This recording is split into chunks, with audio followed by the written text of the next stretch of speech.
आज 1 मे महाराष्ट्र दिन। महाराष्ट्राची ऐक्याची, सामाजिक न्यायाची उज्ज्वल परंपरा अखंड ठेवूया, अशा शब्दात पालकमंत्री उदय सामंत यांनी महाराष्ट्र दिनाच्या निमित्ताने रत्नागिरी जिल्हावासियांना शुभेच्छा दिल्यात। रत्नागिरी येथील पोलीस परेड ग्राउंडवर ध्वजारोहणाचा मुख्य शासकीय सोहळा पालकमंत्री उदय सामंत यांच्या हस्ते संपन्न झाला।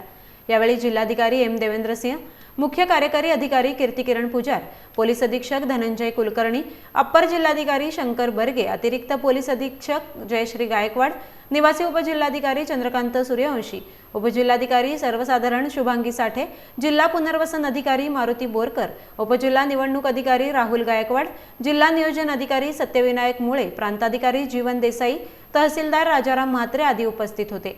ध्वजारोहणानंतर पालकमंत्री सामंत यांनी परेड निरीक्षण केले।